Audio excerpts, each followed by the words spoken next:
Buen día en el Señor, hoy 16 ya de noviembre del 2022 queremos compartir con ustedes este mensaje que viene de parte de la acción del Espíritu Santo, viene de Dios.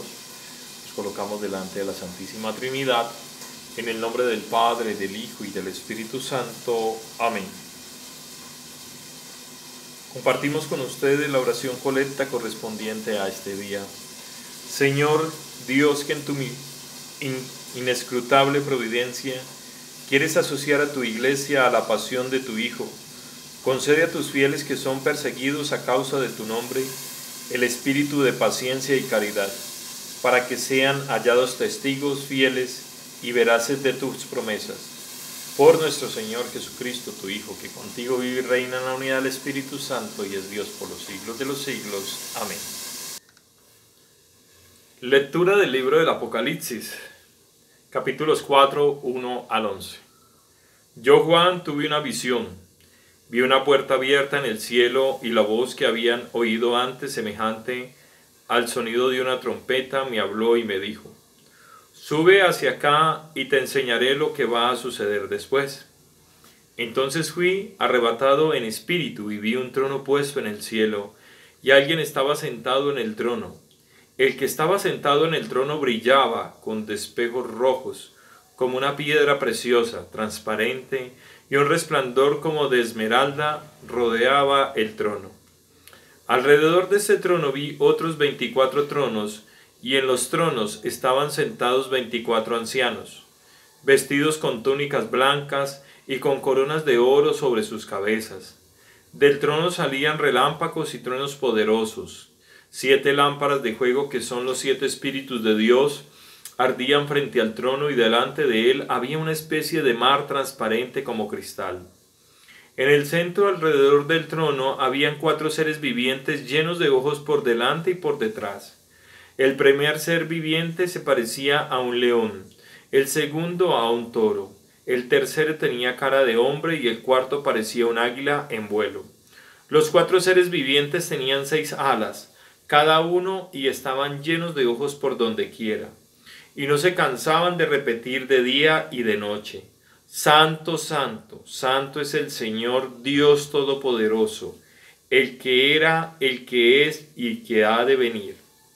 Y cada vez que los seres vivientes alababan, bendiciendo y glorificando al que estaba sentado en el trono, al que vive por los siglos de los siglos, los 24 ancianos se postraban delante de el que estaba sentado en el trono, adorando al que vive por los siglos de los siglos, y depositaban sus coronas ante el trono, diciendo: Señor y Dios nuestro, tú mereces recibir la gloria, el honor y el poder, porque tú has creado todas las cosas, tú has querido que ellas existieran y fueron creadas. Palabra de Dios, te alabamos, Señor. Lectura del Santo Evangelio según San Lucas. Gloria a ti, Señor. En aquel tiempo, como ya se acercaba Jesús a Jerusalén y la gente pensaba que el reino de Dios iba a manifestarse de un momento al otro, Él les dijo esta parábola. Había un hombre de la nobleza que se fue a un país lejano para ser nombrado rey y volver como tal. Antes de irse mandó a llamar a 10 empleados suyos, les entregó una moneda de mucho valor a cada uno y les dijo: inviertan este dinero mientras regreso. Pero sus compatriotas lo aborrecían y enviaron detrás de él a unos delegados que le dijeran: no queremos que este sea nuestro rey. Pero fue nombrado rey, y cuando regresó a su país mandó llamar a los empleados a quienes habían entregado el dinero para saber cuánto había ganado cada uno. Se presentó el primero y le dijo: Señor, tu moneda ha producido otras 10 monedas. Él le contestó: muy bien, eres un buen empleado, puesto que has sido fiel en una cosa pequeña, serás gobernador de 10 ciudades. Se presentó el segundo y le dijo: Señor, tu moneda ha producido otras 5 monedas. Y el Señor le respondió: tú serás gobernador de las 5 ciudades.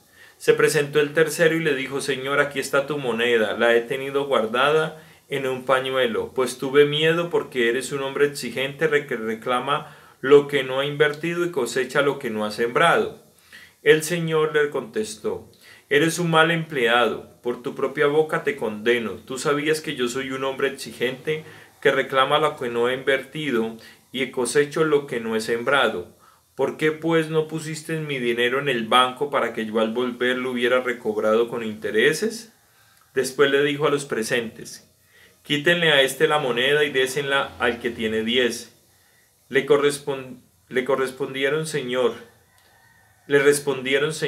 ya tiene 10 monedas. Él les dijo: les aseguro que a todo el que tenga se le dará con abundancia, y al que no tenga aún lo que tiene se le quitará. En cuanto a mis enemigos, que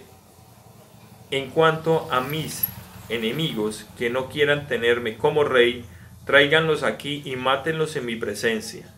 Dicho esto, Jesús prosiguió su camino hacia Jerusalén al frente de sus discípulos. Palabra del Señor. Gloria a ti, Señor Jesús.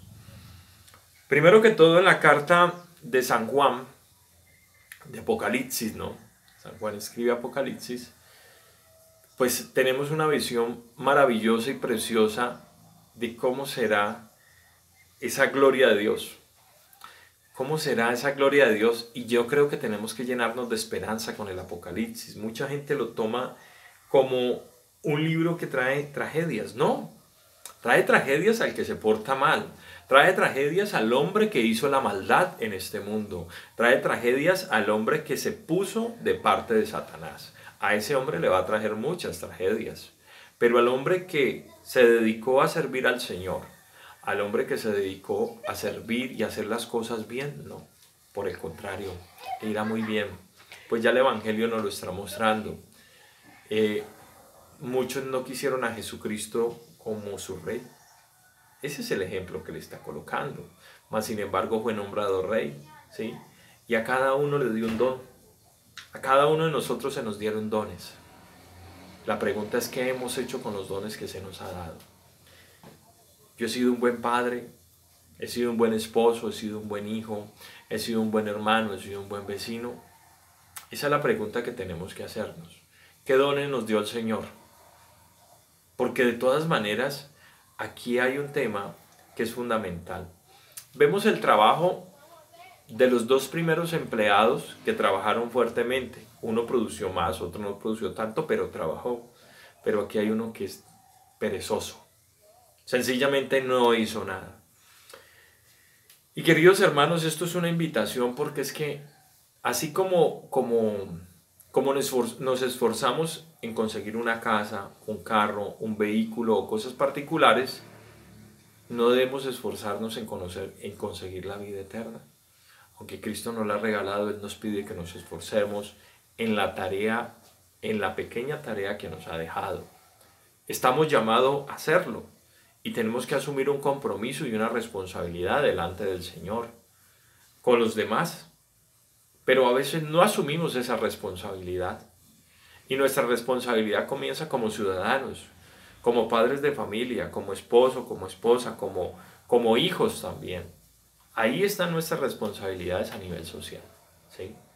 Y tenemos que corresponder a ello, porque tenemos que dar un fruto de los dones que Dios nos dio, ¿sí? Desde lo espiritual hasta lo económico. Pero a veces nos preocupamos más por la parte económica y ni ahí terminamos ayudando a nadie. Y en lo espiritual ni se diga, porque no nos preocupa, porque no nos importa, porque no nos interesa. Creemos que somos eternos y creemos que el Señor nunca nos va a llamar. Y cuando el Señor nos llame, ¿qué obra yo le voy a presentar en mis manos? Porque el Señor sabe mis pecados y mis culpas. El Señor no me va a llamar por mis culpas, me va a llamar por las obras buenas que he realizado. Y cuando vaya delante al Señor y yo le diga: no, pues Señor, haz que yo le dé de comer a mis hijos. Era tu obligación. No, es que ayudé a papá y mamá. Era mi obligación. Era tu obligación. Todas esas cosas son obligaciones nuestras. No hacemos nada de extraordinario por hacerlas. Y no tenemos que recibir méritos por hacerlo. Nos toca hacerlo porque es nuestra obligación como hijos de Dios hacerlo. Cuando comenzamos a ayudar a las personas que de pronto no son las que más nos agradan, pero terminamos ayudando, eso sí tiene mérito delante de Dios, porque son acciones del Espíritu Santo. Alguna vez un padre Antonio Barrios, le mando un saludo, a Costa Rica, decía que la acción del Espíritu Santo, que me mostraras algo espiritual, algo espiritual. Entonces, no decir groserías, eso no es espiritual. Que yo lloro mucho, no, eso no es espiritual. Ah, Padre, que he perdonado a mi enemigo, que oro por mi enemigo, eso sí es espiritual, porque eso no nos nace a nosotros, eso es una acción del Espíritu Santo. Esas acciones que van más allá de nuestra condición humana. Nosotros normalmente somos muy duros y muy fuertes. Queridos hermanos, es un mensaje de reflexión como siempre. Meditémoslo, esforcémonos, no seamos perezosos, porque se nos entregó el cielo en el sacramento del bautismo. No lo perdamos. Así como invertimos mucho tiempo en muchas otras cosas que definitivamente no valen la pena, invertamos un poquito de tiempo en la palabra de Dios. Los invito a leer el Nuevo Testamento, los Hechos de los Apóstoles, los Evangelios, conozcamos un poco más de Cristo, conozcamos de Pablo como ese mensajero que vino a todas las iglesias que eran iglesias paganas, y ese mensaje llegó de Pablo hacia nosotros. Aceptémoslo y escudriñemos esta palabra que es tan sabia y tan prudente para hacer siempre la voluntad de Dios. Sigo orando por ustedes, por favor oren por mí, por mi familia, por sus intenciones, ¿no? Aquí estamos, ya saben, Edwin Andrés López, Evangelio del Día, y seguimos adelante en este mensaje. Dios los bendiga y Dios los guarde. Que tengan un feliz día en el Señor.